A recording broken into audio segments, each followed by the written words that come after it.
his vision blurry as he took in the sterile white of the hospital room.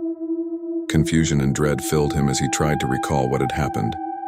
He remembered being at a bar with friends, the night full of laughter and promise. But after that, everything was a blur, and now he found himself in a hospital bed with no memory of how he got there. As he tried to sit up, pain surged through his body, forcing him to retreat back onto the pillow.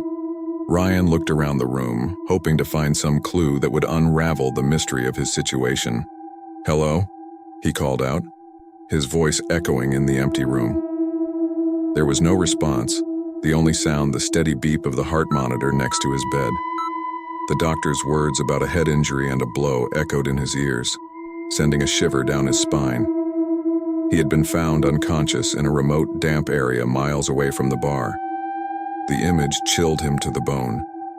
Despite his efforts, his mind remained a blank slate, unable to recall any details from that night. The doctor's diagnosis of short-term memory loss sank in, leaving Ryan with the daunting prospect of months without knowing, living in constant uncertainty. "But don't worry, Ryan," the doctor had reassured him, placing a comforting hand on his shoulder. "These things take time. You're strong, and I have no doubt that you'll recover. Just give it time." Time. That was all he had now. Time to heal, time to recover, time to piece together the fragments of his lost memories. Back in the comfort of his home, Ryan tried to find solace and answers after a perplexing day. Seeking respite in sleep, he hoped for peace, but found only terror.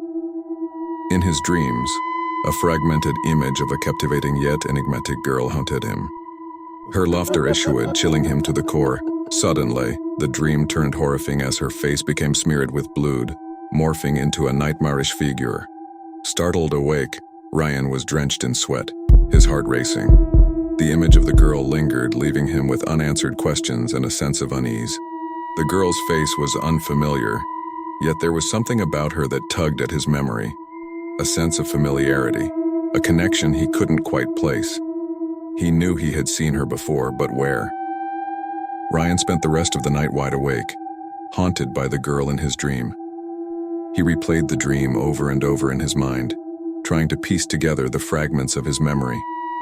Despite taking prescribed medications, Ryan's shoulder pain persisted, adding to his confusion and fear. But it wasn't just the physical pain that troubled him. He began to notice a shadowy figure in his house, a woman whose presence sent chills down his spine. The once comforting familiarity of his home now felt eerie and unfamiliar. The figure seemed to lurk in every corner, watching and waiting as if the girl from his dreams had entered his reality, haunting him with her presence. Who was the girl? Why was she haunting his dreams and his home? And most importantly, what did she have to do with the night he couldn't remember? The pain in his shoulder had become unbearable, like a heavy weight pressing down on him relentlessly.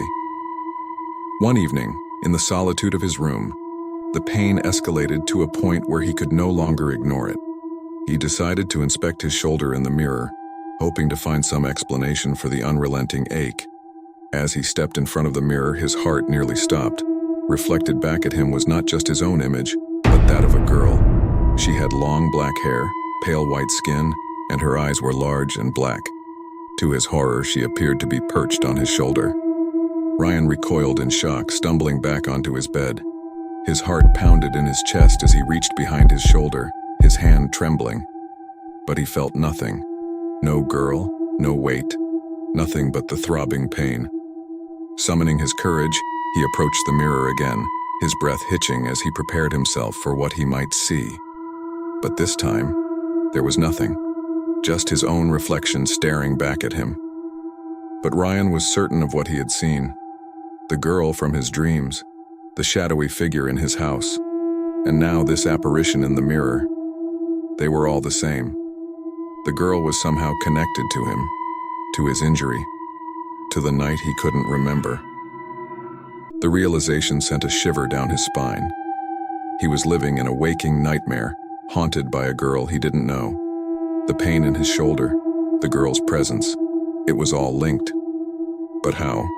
And why? Ryan felt a sinking feeling in his stomach as he tried to reach his friends, but their silence only deepened his fear and confusion. Determined to find answers, he knew he had to return to the bar where it all began. Stepping inside, he sensed a shift in the atmosphere as the staff's eyes filled with pity and fear. Approaching the manager, Ryan pleaded for the truth, no matter how painful. With regret in their eyes, the manager produced a tape, CCTV footage from that fateful night. As Ryan watched, his heart pounded and his blood ran cold. The forgotten memories flooded back as he saw himself and his friends taunting the girl who had been haunting him in his dreams. Their intentions had been far from innocent as they chased her, their drunken laughter echoing in the bar. The memories crashed over Ryan like a relentless tidal wave. The chase had led them to a dark and damp location, where his friends had subjected the terrified girl to unspeakable acts. Their laughter echoed in his ears as he watched in horror. He also remembered his futile attempt to intervene, begging his friends to stop and trying to carry the girl to safety.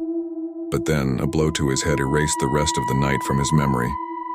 The pain in his shoulder served as a constant reminder of his guilt, a physical manifestation of the girl he had failed to save. Determined to confront his friends, Ryan visited Jerry, Frederick, and Stefan, unleashing his anger and guilt. However, their responses were filled with denial and fear, each rejecting his accusations. Ryan couldn't escape the weight of his guilt, knowing he had been complicit in the horrors of that night. Determined to make amends, he sought forgiveness from the girl who haunted his dreams. Returning home, he stood before the mirror, silently pleading for redemption. When he opened his eyes, he was confronted by the girl's bloodied face, filled with pain and anger.